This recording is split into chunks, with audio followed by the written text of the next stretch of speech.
नमस्कार, स्वागत है आप सभी का। आप देख रहे हैं खबर दोपहर में। हूं प्रीति सिंह। आइए शुरुआत करते हैं सुर्खियों के साथ।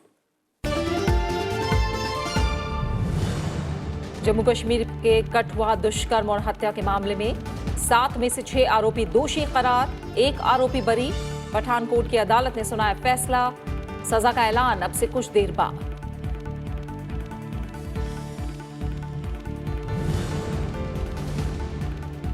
पश्चिम बंगाल में राजनीतिक हिंसा के खिलाफ बीजेपी का बशीरहाट में 12 घंटे का बंद। पूरे बंगाल में काला दिवस मना रही है पार्टी। दोषियों के खिलाफ जल्द सख्त कार्रवाई की मांग।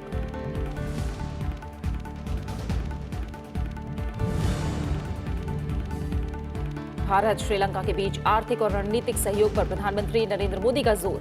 राष्ट्रपति सिरिसेना के साथ द्विपक्षीय बैठक के बाद 5 समझौता ज्ञापनों और 1 तकनीकी समझौते पर हस्ताक्षर। प्रधानमंत्री ने कहा, दोनों देशों के लिए खतरा है आतंकवाद। ईस्टर धमाकों में मारे गए लोगों को दी श्रद्धांजलि।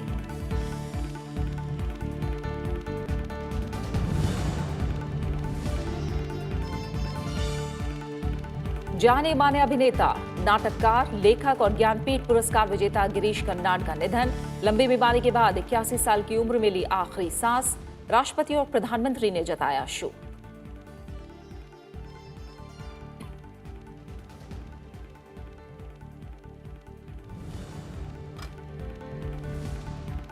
और टीम इंडिया ने रोका ऑस्ट्रेलिया का विजय अभियान। ओवल में ऑस्ट्रेलिया को दी 36 रनों से मार। शिखर धवन बने मैन ऑफ द मैच। दक्षिण अफ्रीका और वेस्टइंडीज के बीच मुकाबला आज।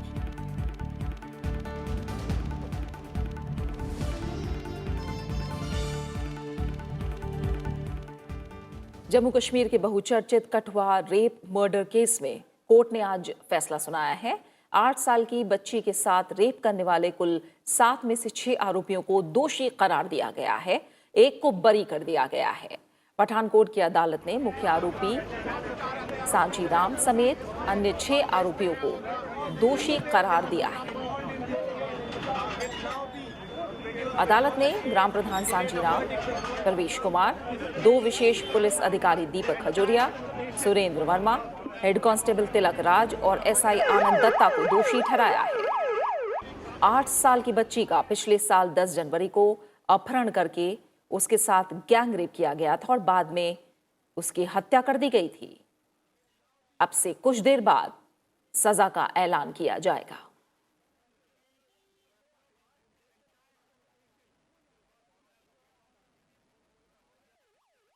पश्चिम बंगाल में तृणमूल कांग्रेस और बीजेपी के कार्यकर्ताओं के बीच जारी टकराव से राज्य में तनाव का माहौल बना हुआ है।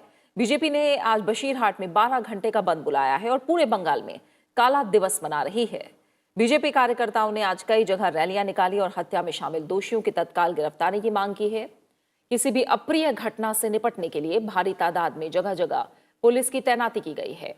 उत्तर 24 परगना में शनिवार को हुई झड़प में मारे गए बीजेपी कार्यकर्ताओं के अंतिम संस्कार को लेकर राज्य की पुलिस और बीजेपी नेताओं के बीच टकराव सामने आया है।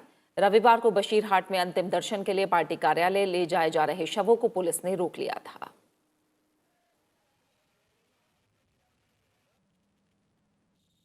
इस बीच आंतरिक सुरक्षा को लेकर आज दिल्ली में केंद्रीय गृह मंत्री अमित शाह की अध्यक्षता में उच्च स्तरीय बैठक हुई। बैठक में केंद्रीय मंत्री अमित शाह के अलावा राष्ट्रीय सुरक्षा सलाहकार अजीत डोभाल, आईबी सचिव समेत दूसरे अधिकारी शामिल हुए।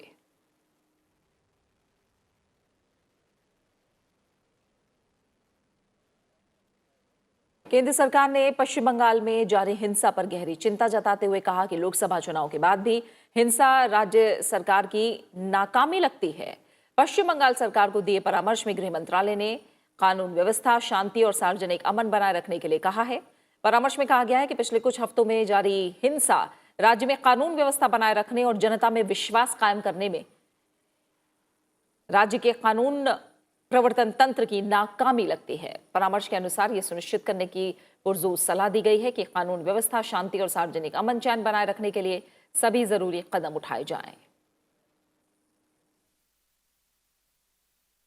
पूर्व उड्डयन मंत्री और एनसीपी नेता प्रफुल्ल पटेल प्रवर्तन निदेशालय के सामने पेश हुए। मनी लॉन्ड्रिंग केस में ईडी ने प्रफुल्ल पटेल को समन भेजकर पूछताछ के लिए बुलाया था।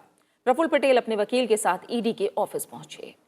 प्रफुल्ल पटेल से एयर इंडिया में हुए कथित करोड़ों रुपए के घोटाले के मामले में गिरफ्तार किए गए लॉबिस्ट दीपक तलवार के खुलासों और एजेंसी की ओर से जुटाए गए सबूतों के आधार पर पूछताछ हुई है।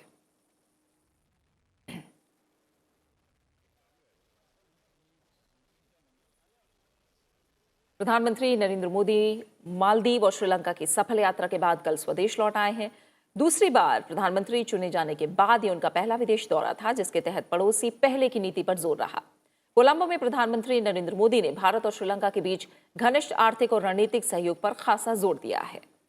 प्रधानमंत्री नरेंद्र मोदी ने श्रीलंका की संक्षिप्त यात्रा के दौरान राष्ट्रपति मैत्रीपाला सिरिसेना के साथ द्विपक्षीय बैठक की। प्रधानमंत्री की यात्रा के दौरान दोनों देशों के बीच 5 समझौता ज्ञापनों और एक तकनीकी समझौते पर हस्ताक्षर किए गए। इस दौरान आतंकवाद के खिलाफ संयुक्त संघर्ष, हिंद महासागर क्षेत्र में नौवहन सुरक्षा और आर्थिक विकास में सहयोग समेत कई मुद्दों पर विचार विमर्श किया गया। प्रधानमंत्री सेंट एंथनी चर्च भी गए और ईस्टर संडे यानी 21 अप्रैल को आतंकवादी हमले से पीड़ितों के प्रति अपनी संवेदना व्यक्त की। एक ट्वीट में प्रधानमंत्री ने कहा कि उन्हें विश्वास है कि श्रीलंका एक बार फिर उठ खड़ा होगा और आतंकी कायरतापूर्ण गतिविधियां इस देश की जीवटता को पराजित नहीं कर सकती। उन्होंने कहा कि भारत श्रीलंका के लोगों के साथ एकजुट होकर खड़ा है।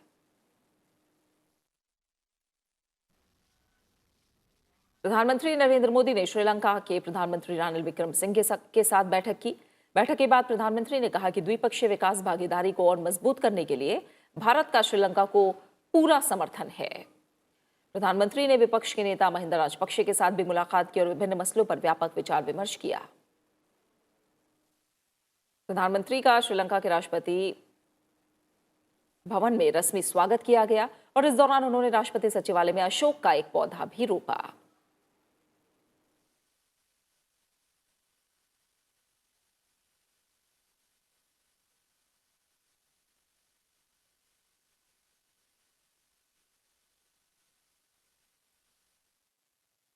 प्रधानमंत्री नरेंद्र मोदी ने श्रीलंका की संक्षिप्त यात्रा में सभी प्रमुख पक्षों के नेताओं से बातचीत की और द्विपक्षीय रिश्तों को और सुदृढ़ करने पर जोर दिया। आतंकवादी हमले के बाद किसी विदेशी शासनाध्यक्ष की ये श्रीलंका की पहली यात्रा थी, जिसे श्रीलंका के नेतृत्व ने खूब सराहा। राष्ट्रपति सिरिसेना ने कहा कि दौरे से साबित होता है कि प्रधानमंत्री श्रीलंका के सच्चे मित्र हैं और इसे वैश्विक समुदाय से श्रीलंका की सुरक्षा व्यवस्था के बारे में सकारात्मक संदेश जाता है। उन्होंने कहा कि इससे श्रीलंका के आर्थिक, व्यापारिक और पर्यटन क्षेत्र को बढ़ावा मिलेगा। दोनों नेताओं ने आतंकवाद की कड़े शब्दों में निंदा करते हुए इसके विरुद्ध लड़ाई में सहभागिता पर जोर दिया है।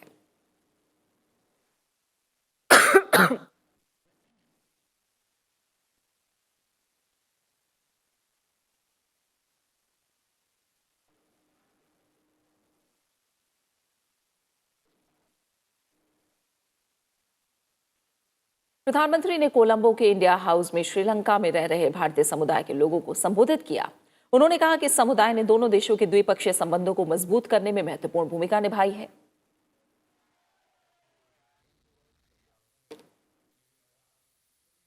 भारत के लोकतंत्र का जितना जयगान हम कर सकते हैं, दुनिया के लोगों का आश्चर्य होता है। इतना बड़ा चुनाव, 900 मिलियन मतदाता, और अगर चाइना को छोड़ दें तो दुनिया के किसी भी देश की पॉपुलेशन से ज्यादा लोगों ने इस बार वोट डाला है। और ये इतना बड़ा निर्णय होता है तो अपने आप में बहुत बड़ी बात है। आजादी के बाद सबसे ज्यादा मतदान इस चुनाव में हुआ, आजादी के बाद लोकसभा का, ये अपने आप में बहुत बड़ी बात है। और वो भी मई महीने में 40-45 डिग्री टेम्परेचर, घर से बाहर निकलो तो चमड़ी जल जाए, उसके बाद भी बताऊंगा। आजादी के बाद अब तक महिलाओं का सबसे ज्यादा मतदान इस बार हुआ है। आजादी के बाद पहली बार इतनी बड़ी तादाद में महिला एमपी चुन करके आए। यानी एक प्रकार से भारत ने दुनिया के लिए एक सशक्त संदेश दिया है कि भारत का लोकतंत्र कितना परिपक्व है, भारत का लोकतंत्र कितना सामर्थ्यवान है और लोकतांत्रिक मूल्यों के लिए भारत कितना समर्पित है। प्रधानमंत्री ने कोलंबो के इंडिया हाउस में श्रीलंका में रह रहे भारतीय समुदाय के लोगों को संबोधित किया। उन्होंने कहा कि समुदाय ने दोनों देशों के द्विपक्षीय संबंधों को मजबूत करने में महत्वपूर्ण भूमिका निभाई है।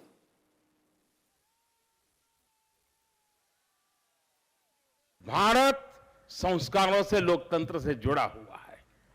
सदियों से हमारे पूर्वजों ने जो परंपरा बनाई है उसमें लोकतंत्र का एसेंस है और उसी के कारण आज हमारा लोकतंत्र सामर्थ्यवान बन करके नित्य नई ताकत पाते हुए आगे बढ़ रहा है।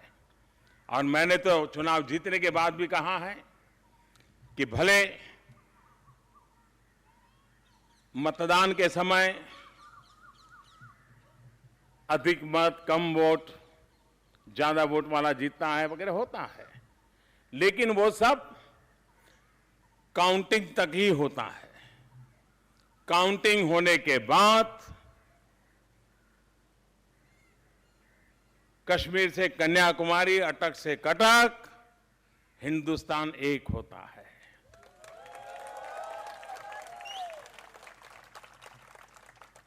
एक 130 करोड़ देशवासियों का कल्याण यही सरकार का लक्ष्य होता है, यही सरकार की जिम्मेवारी होती है। और मैंने उसको दोहराया है, आज फिर से दोहरा रहा हूं, हमें देश को आगे ले जाना है, 5 साल में और गति बढ़ानी है और नए क्षेत्र बढ़ाने हैं। हर हिंदुस्तानी का सपना पूरा करने के लिए प्रयास करना है, उसमें कोई कमी न रहे और आप जैसे लोगों का आशीर्वाद बना रहे। भारत की विकास यात्रा में आप भी भागीदार बने, आपको भी मेरा निमंत्रण है। और प्रधानमंत्री के श्रीलंका दौरे के समय भारतीयों में जबरदस्त जोश देखने को मिला। हमारे संवाददाता कृष्ण मोहन शर्मा ने श्रीलंका में रह रहे कुछ भारतीय लोगों से बातचीत की। कोलंबो के इंडिया हाउस में मोदी का भारतीय मूल के लोगों के साथ interaction.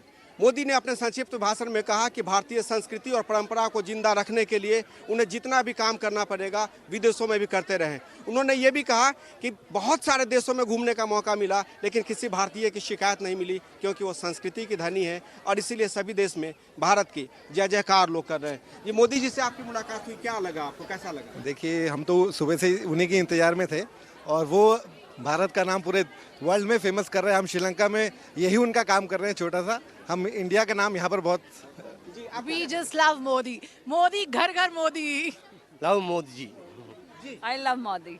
Love Modi ji, love Modi ji. Modi ji ने ये कहा कि आप भारत का नाम और विदेशों में भी ऊंचा कीजिए और भारत के निर्माण में सहयोग कीजिए। Sure, sir. Definitely, we'll do that.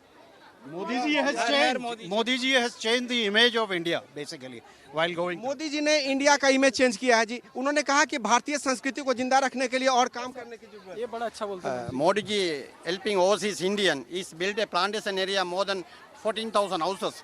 We are on behalf of Indian origin. We are thanks for the Modi ji. We want innovative Modi once again. तो आपने यहाँ के लोगों को सुना जो कह रहे हैं कि वो फिर से चाहते हैं कि मोदी दोबारा सरकार में चुन के आए। अभी नहीं, 2024 में भी चुन के आए और लोग ये 30 की भी बात कर रहे हैं। लेकिन मोदी ने जाते जाते ये कहा कि भारत का गौरव जिस तरह से विदेशों में बढ़ा है उसमें भारतीय मूल का लोगों का बहुत बड़ा योगदान है और इस योगदान को आगे भी जारी रखने की जरूरत है। बारे में भी बताए थे उन्होंने। वीडियो जर्नलिस्ट नीलेश पांडे के साथ कृष्ण मोहन शर्मा, इंडिया हाउस, कोलंबो। प्रधानमंत्री नरेंद्र मोदी मालदीव और श्रीलंका की सफल यात्रा के बाद आंध्र प्रदेश के तिरुपति पहुंचे। प्रधानमंत्री ने तिरुपति में भगवान वेंकटेश्वर मंदिर में पूजा अर्चना की। तिरुमाला पहाड़ी पर बने मंदिर में उनके साथ आंध्र प्रदेश के राज्यपाल ESL नरसिम्हन और मुख्यमंत्री YS जगनमोहन रेड्डी भी थे। पूजा अर्चना के बाद रंगनायकुला मंडपम में मंदिर के पुजारियों ने प्रधानमंत्री नरेंद्र मोदी को आशीर्वाद दिया। उन्होंने तिरुपति में एक जनसभा को संबोधित करते हुए कहा कि बीजेपी राजनीति में केवल चुनाव लड़ने के लिए नहीं है बल्कि जनता की सेवा के लिए है। प्रधानमंत्री नरेंद्र मोदी ने दोहराया है कि बीजेपी न केवल चुनाव के समय बल्कि 24 घंटे जनता की सेवा के लिए उपलब्ध है। उन्होंने कहा कि लोगों की बढ़ती आकांक्षाएं देश के सुनहरे भविष्य को परिलक्षित करती हैं। प्रधानमंत्री ने विकास के लिए आंध्र प्रदेश को हर मुमकिन मदद का भरोसा दिलाया। हम चुनावी ढोल पिटने के बाद ही मैदान में आने वाले लोग नहीं हैं। हम जनता के सुख दुख के साथ जुड़े हुए भव्य भारत के निर्माण के लिए संकल्पबद्ध कार्यकर्ताओं की एक समर्पित व्यवस्था है और उसके हम हिस्सा हैं। हम चुनाव के बाद भी जनसामान्य के सुख के लिए, जनसामान्य के जीवन में बदलाव के लिए हमारे प्रयासों में रत्ती भर भी कमी नहीं आने देंगे। हम ऊपर से हमारे प्रयासों को और व्यापक करेंगे और आंध्र और तमिलनाडु में विशेष रूप से करके दिखाएंगे। लोकसभा चुनाव खत्म होने के साथ ही बीजेपी इसी साल 3 राज्यों में होने वाले विधानसभा चुनाव की तैयारियों में जुट गई है। इस सिलसिले में बीजेपी अध्यक्ष अमित शाह ने हरियाणा, महाराष्ट्र और झारखंड की कोर टीम के साथ बैठक की। इन तीनों राज्यों में इसी साल विधानसभा चुनाव हो सकते हैं। खबरों के मुताबिक बैठकों के दौरान चुनाव की तैयारियों पर चर्चा की गई और अमित शाह ने वर्तमान राजनीतिक स्थिति पर बीजेपी की रणनीति पर बातचीत की। इन तीनों राज्यों में बीजेपी सत्ता में है।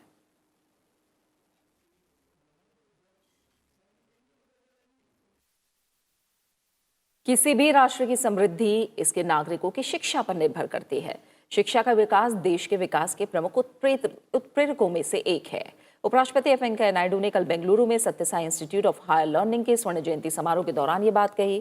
कार्यक्रम में मुख्य अतिथि के तौर पर शामिल हुए उपराष्ट्रपति एम वेंकैया नायडू ने कहा कि हमें शिक्षा में बड़े पैमाने पर बदलाव लाने की जरूरत है ताकि हमारे युवा ज्ञान, कौशल और दृष्टिकोण विकसित कर सकें जो कि 21वीं सदी के लिए जरूरी हैं।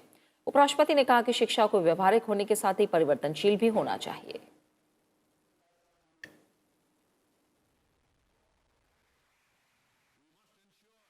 Our education system is revamped to equip our young children and youth with the knowledge, skills and attitudes required for the 21st century. We must ensure our education system is revamped to equip our young children with the knowledge, skills. The foundation of this structure must be strengthened. We must ensure that the next few years we have a population that can read and write, to compute, to articulate and participate with greater self-confidence in the developmental process. उपराष्ट्रपति M Venkaiah Naidu ने कहा कि राष्ट्रीय शिक्षा नीति के मसौदे में राष्ट्रीय आवश्यकताओं और सदाचार पर बल दिया गया है और इससे विश्व स्तरीय विद्यार्थी तैयार करने में मदद मिलेगी। उन्होंने कहा कि इस नीति में मातृभाषा को उचित महत्व दिया गया है। उपराष्ट्रपति ने कहा कि बहुभाषीय विश्व में अन्य भाषाओं को जानना भी जरूरी है।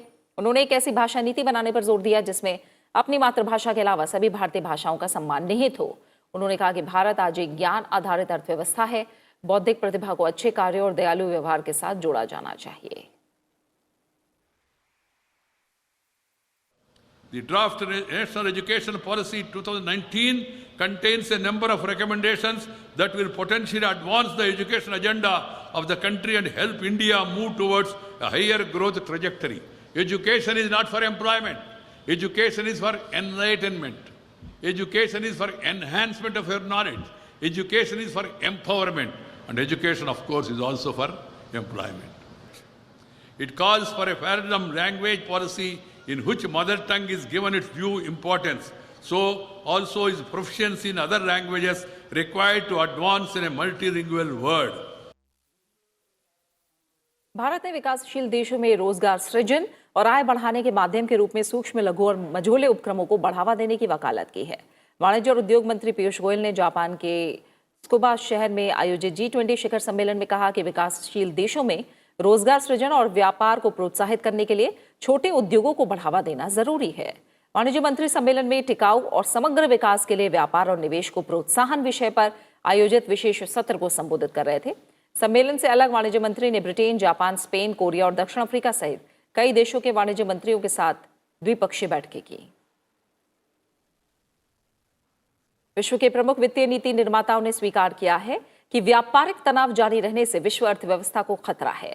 G20 समूह के व्यापार और आर्थिक मंत्रियों की बैठक के बाद जारी वक्तव्य में यह कहा गया। इस बैठक में अमेरिका और अन्य देशों के बीच जारी व्यापार मतभेदों पर चर्चा की गई। संबंधित देशों के वित्त मंत्रियों और केंद्रीय बैंकों के प्रमुखों की बैठक के बाद जारी बयान में कहा गया कि ऐसी स्थिति में विकास दर कम रहने और जोखिम बढ़ने की आशंका बनी रहेगी।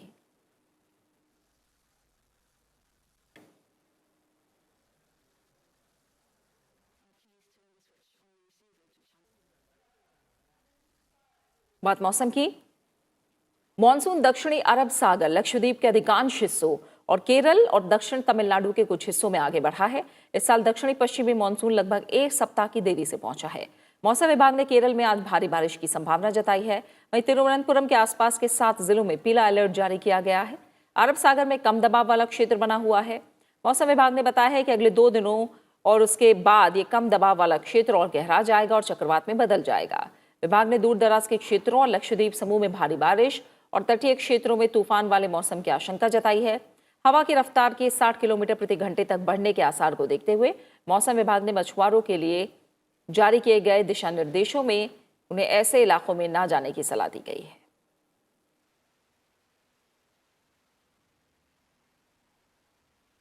इस बीच मौसम विभाग ने अरब सागर में एक कम दबाव वाले क्षेत्र के निर्माण होने के कारण चक्रवाती तूफान उठने की संभावना जताई है। महाराष्ट्र सरकार ने कहा है कि 11 और 12 जून के बीच देश के पश्चिमी तट से करीब 300 किलोमीटर दूर अरब सागर में एक चक्रवात की संभावना है। इस चक्रवात से तेज हवाओं के अलावा समुद्र में ऊंची लहरें उठने की भी आशंका है। मौसम विभाग के अधिकारियों ने इस दौरान मछुआरों को समुद्र में ना जाने की सलाह दी है।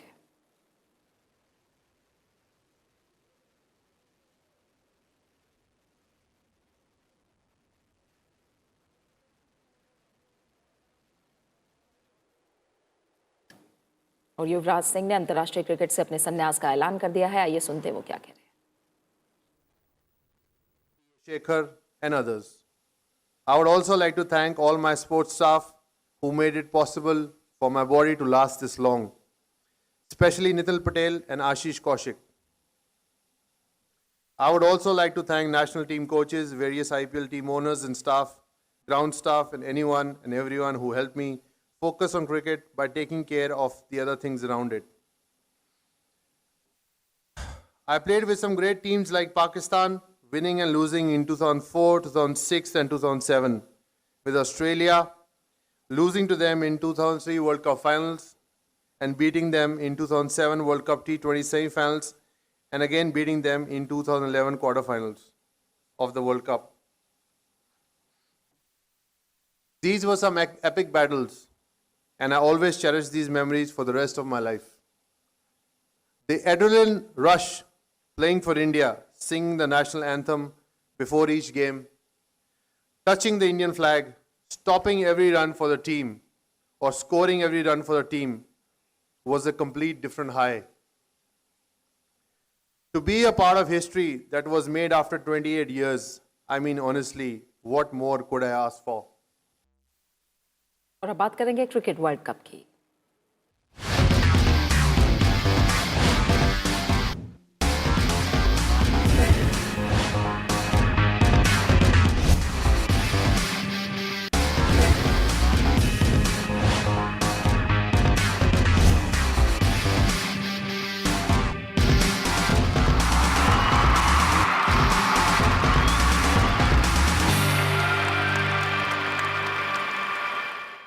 आईसीसी क्रिकेट विश्व कप में टीम इंडिया ने अपनी दूसरी जीत दर्ज की है। टीम इंडिया ने ऑस्ट्रेलिया को 36 रनों से हरा दिया। टीम इंडिया ने ऑस्ट्रेलिया को 253 रनों का लक्ष्य दिया, जिसके जवाब में ऑस्ट्रेलियाई टीम 316 रनों पर ऑल आउट हो गई। टीम इंडिया के लिए बुमराह, भुवनेश्वर कुमार ने 3-3 विकेट लिए। युजवेंद्र चहल को 2 विकेट मिले। ऑस्ट्रेलिया की ओर से एरॉन फिंच ने 36 रन बनाए। डेविड वार्नर ने 56 रन बनाए। स्टीवन स्मिथ 69 रन बनाकर आउट हुए।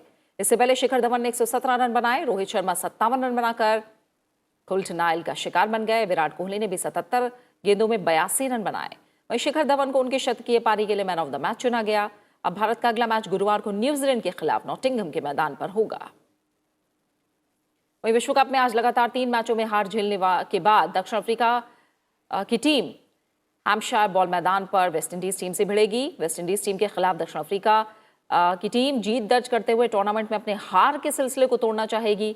दूसरी तरफ वेस्टइंडीज ने इस टूर्नामेंट में अब तक शानदार प्रदर्शन किया है। बात टेनिस की। स्पेन के दिग्गज खिलाड़ी राफेल नडाल ने ऑस्ट्रिया के डोमिनिक थिएम को हराकर रिकॉर्ड 12वीं बार फ्रेंच ओपन का खिताब जीत लिया है। उन्होंने फाइनल में 6-3, 5-7, 6-1, 6-1 से जीत हासिल की।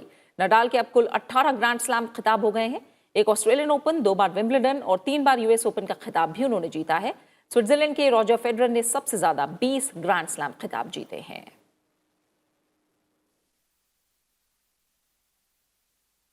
जाने माने लेखक, अभिनेता, फिल्म डायरेक्टर गिरीश कर्नाड का 81 साल की उम्र में निधन हो गया है। वो लंबे वक्त से बीमार थे। उन्होंने बेंगलुरु में आखिरी सांस ली। उन्हें पद्मश्री और पद्म भूषण से भी नवाजा जा चुका है। गिरीश कर्नाड ने दक्षिण और बॉलीवुड की फिल्मों में काम किया। गिरीश कर्नाड ने अपना पहला नाटक ययाति कन्नड़ में लिखा था, जिसका बाद में अंग्रेजी में अनुवाद हुआ।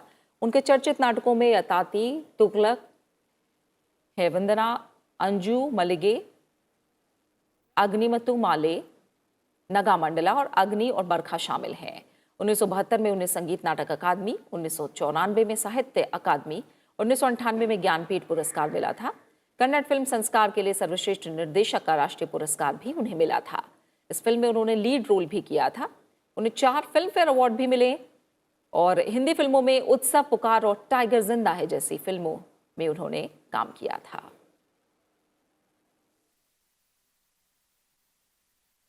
राष्ट्रपति रामनाथ कोविंद ने ट्वीट किया है कि लेखक, अभिनेता और भारतीय रंगमंच के सशक्त हस्ताक्षर गिरीश कर्नाड के देहावसान के बारे में जानकर दुख हुआ। उनके जाने से हमारे सांस्कृतिक जगत की अपूर्णीय क्षति हुई है।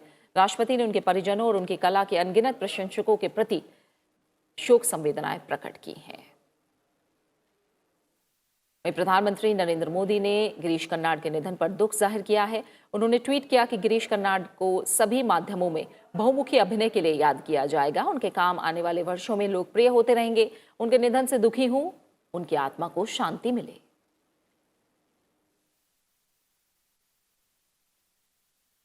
और इसी के साथ फिलहाल खबर दोपहर में इतना ही। आप बने रहिए राज्यसभा टीवी के साथ। नमस्कार।